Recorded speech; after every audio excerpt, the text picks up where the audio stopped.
Hey folks, it's Ted here. I'm finishing up working on this 60 horse Mercury outboard, and it's got a big foot lower unit, which means it's a larger lower unit. So this one's a little different than a standard 50 or 60 fuel injected engine. So I'm just going to go over some of the points of things that I change when I do winterization, and that way in the springtime when the owner starts the boat up, it's pretty much ready to go. Typically I like to do water pumps in the spring. Every 2 to 3 years is typical. This one's been done last year, so we're not going to go over that again. I have a previous video where I showed doing this lower unit water pump as well, so if you want to look back in my videos you can see that. Let's get started on what this one's all about. Okay, so it's a 60 horsepower EFI Mercury outboard, and it has a larger lower unit than normal, and it takes a standard V6 or alpha drive prop nut, but it has a special locking key, which I'll show you. I've actually have one on order coming in today. They're very specific. So with this engine I can drain the oil out of the engine here, right, your dipsticks here, and things that I do when I winterize is that I change all the fuel filters. So there are 3 fuel filters that we're going to deal with this particular application. So there is a spin-on one there next to the battery switch. There is the secondary one, which is here. This is the second one. And then there is a third one on this side, which is over here. So there's actually 3 fuel filters. I've got the one over here in my shop right now, and I'm going to cut it in half. I'm starting to just get it and cut it in half, and we're going to pull that filter element out and see if there's anything in there.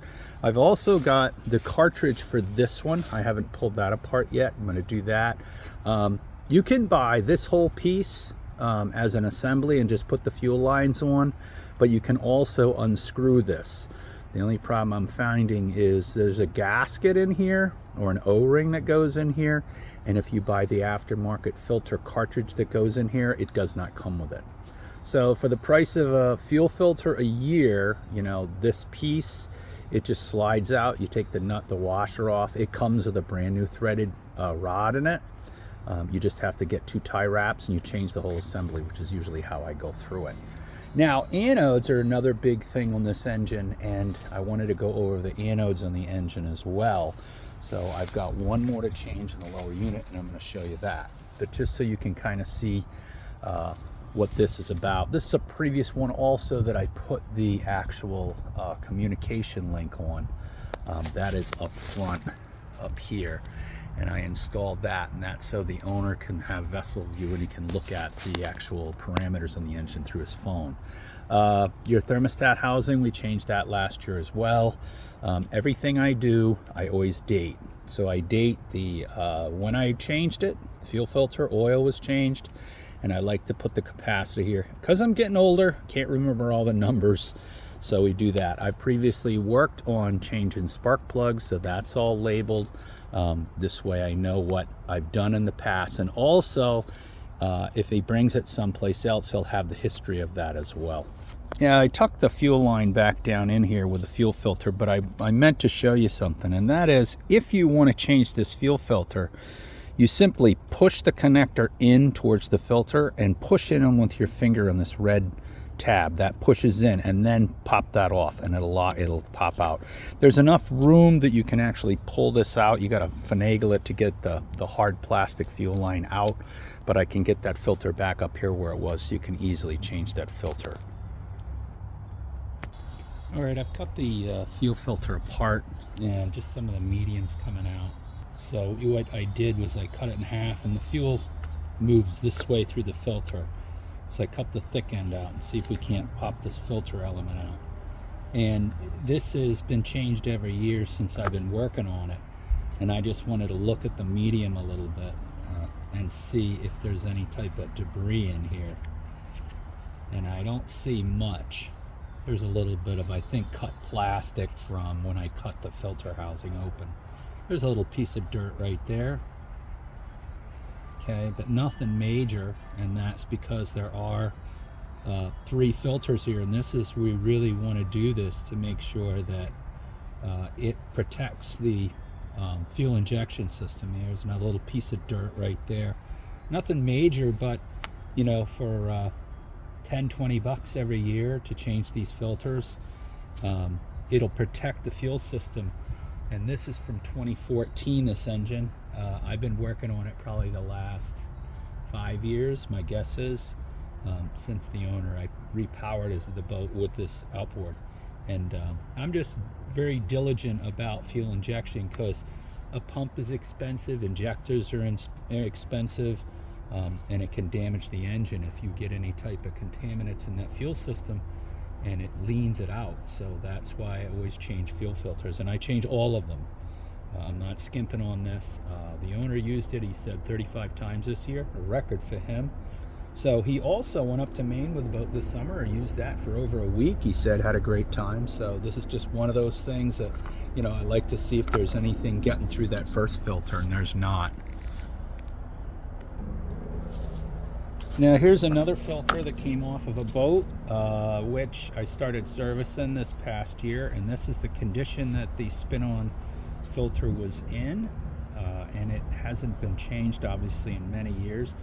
I'm gonna pop this one open too maybe, and it's been outside, but I want to see if there's any debris in here too. I'll probably cut the bottom off and see what's in there. I just like to do an examination once in a while and see what it is. But these here, if this is what we have, is this filter, we have this filter, and then we have the third filter. So there's this is just typical of the type of filter that's on that boat. I don't know if it's the same one, I don't remember the part number, but it's very common to see a spin-on filter. If you don't have one, the kit's pretty inexpensive. I would recommend getting a technician, or if you're a technician, to put one of these on any outboard over 20 horsepower. Any fuel injected outboard, I would definitely want to have a spin-on fuel water separator besides the filters on the engine. Okay, so the anodes on this engine are, there is the trim tab anode, I've changed that one.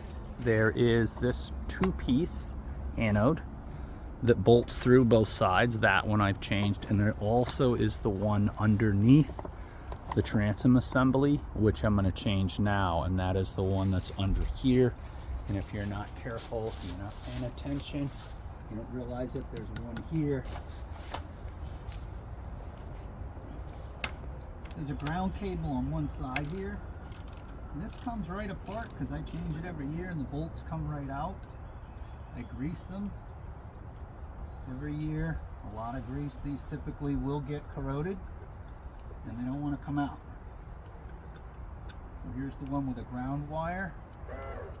And the kit that I get from Mercury comes with the bolts in the package.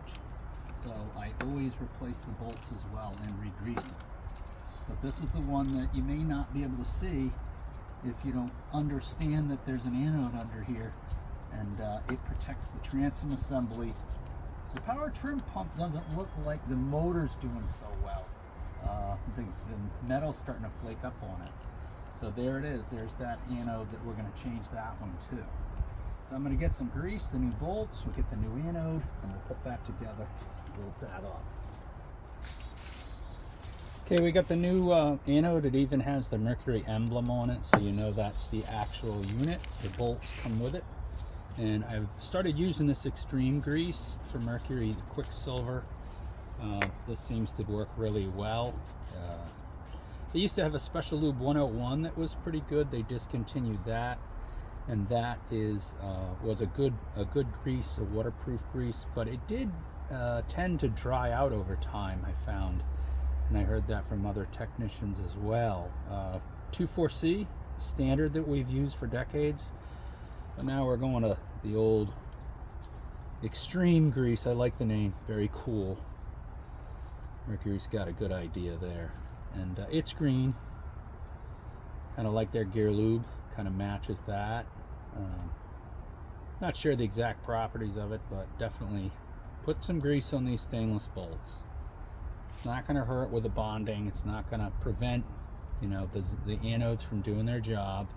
These anodes are made by Mercury, and they're a specific blend, I believe, of aluminum and either zinc or magnesium, I'm not sure. and I'll show you what they do as they corrode. When we're done with this, I'll show you the 3 anodes that I changed and why they work so well versus just straight zinc or a different manufacturer. I try to use their anodes because I find they're far superior in how they work over the season, and I'll show you that in a second. So we're going to put this back on. All right, there is 2 bolt patterns, and for different outboard applications, larger ones and smaller ones. Some of the anodes I've seen, the earlier models, the bolt I believe are in the same spot, but this is a specific one, and in this application the inner bolts, the ones closer together, are the ones that we're going to put the bolts through and bolt it up with. All right, so we don't want to forget our bonding wire. That's really important, and this will be for this bolt. We definitely need to make sure that bonding cable is connected.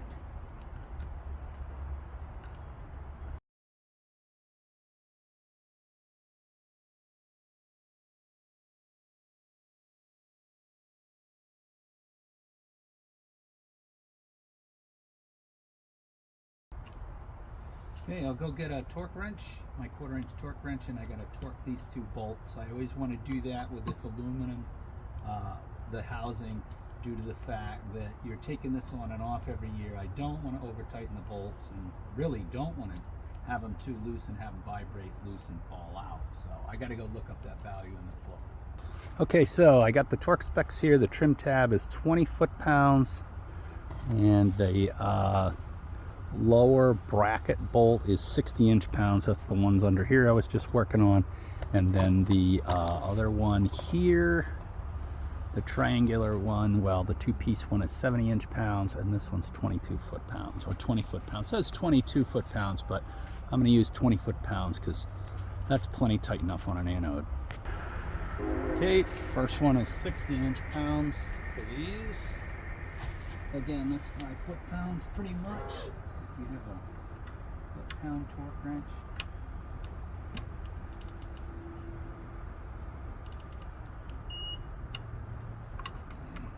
I like the beep. I wish it was a click. My click one died. I've got this 1/4-inch Matco one that's digital.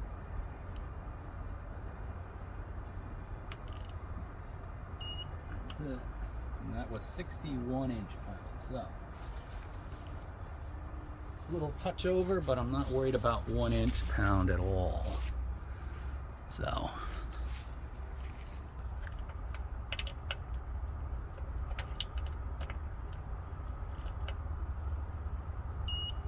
all right, I already torqued that one, so that's good. And then this one is 20 foot-pounds. Okay, so I got this set up and I've remarked the anode and the location, the angle that it was at. Typically a little bit to the starboard side, because it is a right-hand wheel. That will counteract the steering torque. If you are lucky and somebody has run the boat and set it, then you want to make a mark, a little indelible magic marker, piece of tape, whatever you want, and that just lines up that anode with the right position. So this one again is 22 foot-pounds, and I'm just going to set it at 20. There it is, and 20.40 foot-pounds. Perfect. Okay, so all the anodes are done. Okay, so one last thing is the prop nut, and this again is a Bigfoot lower unit, which is more like the size of a V6 or a V inline 6 outboard, which is 1 1/16" socket. Now what's different here is it has this lock tab, which is this piece that locks the actual retainer to the prop nut, and as you can see here, the tab's broken off, and it's also broken off on the other side. Okay, so both sides are broken. All right, I got the right lock tab here, and I'll show you the two. Now I don't remember what the part number is for the smaller one. So here are the two sizes.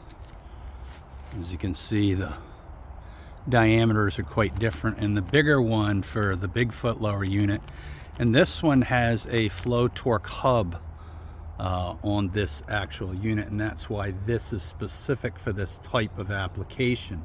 So pop this one off, and you can see the tabs are broken off, and this one has the tabs. That's why we need a new one.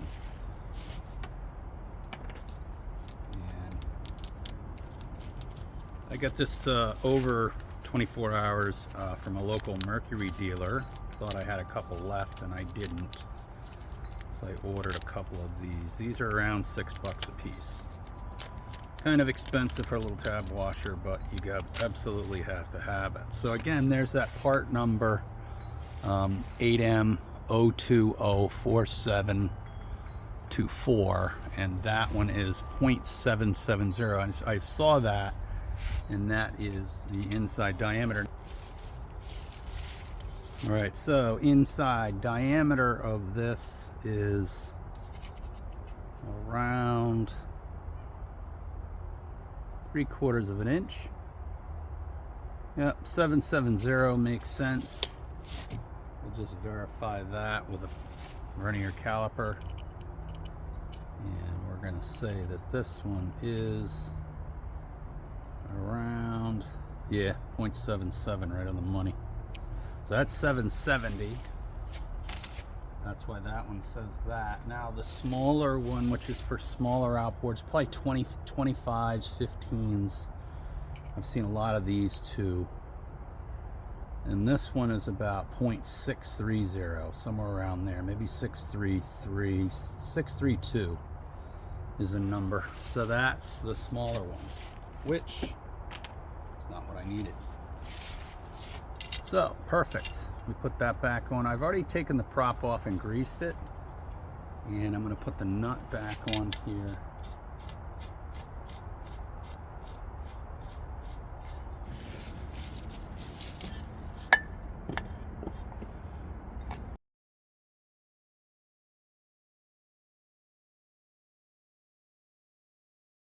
And the torque spec for this is 55 foot-pounds. For these type of flow torque hubs. There we go. Now, if one of the tabs, which they do not line up with a flat, then what we need to do, and of course it's 90 degrees to one of the tabs, what we're going to do is we're going to tighten it to the next flat. So we're not going to loosen it, we want to tighten it up. So we're over the torque at this point, but we don't have a choice. We got to go to the next flat. So just about there. And I'm only going to bend one tab up, so we've got one tab left.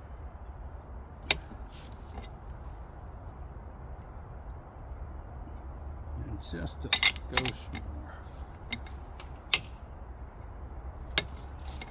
Okay, that looks nice. 90 degrees right to the flat when I bend that tab off.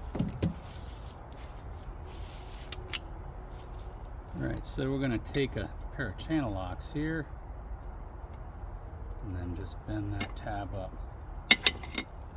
until it's flat against the actual nut. There we go.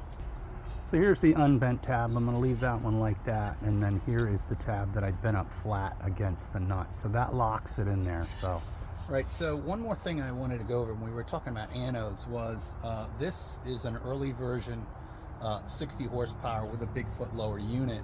So in the parts breakdown, it showed the one that I was looking at. It had anodes in the cylinder head, and the coils were on this side. So I'm looking at the wrong parts by the serial number. I've got to go back further for an earlier model engine. This is a Mercury power head, obviously, and the reason I say that is because it doesn't have the anodes in the cylinder head, which would be here. The coils would be on the other side, and there would be 4 anodes in the cylinder head in the water jacket. And this engine, those anodes aren't here. I've looked, and they're not behind the coils. And in the picture, they're just aft of where the spark plugs are. There are no anode covers with bolts.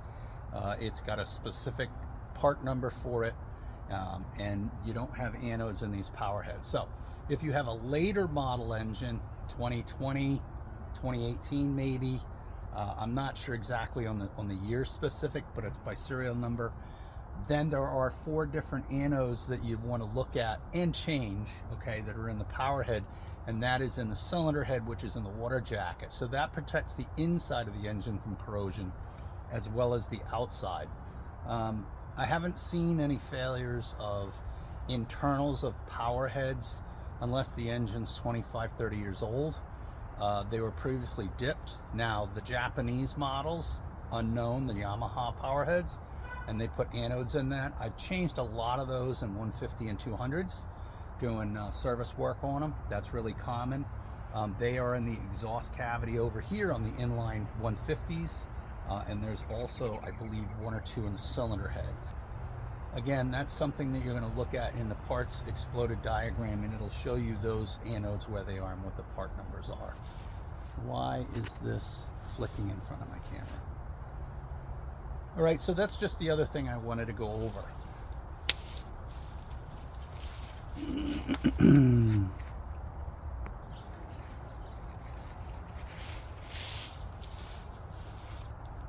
Okay, so this wraps it up for this winterization for this 60 horsepower 2012 Mercury outboard. Again, locking tab is different because it's a flow torque hub. You've got your 3 anodes. There's no anodes in the power head. Engine's all set, oil changed, the 3 fuel filters have been changed, ran the Winterize mix through it, and my final thing I usually do is spray it down with the old T9 Bow Shield just to coat the power heads to keep the corrosion down for the winter. So if you like the video, please subscribe, hit that like button, and I'll see you in the next one.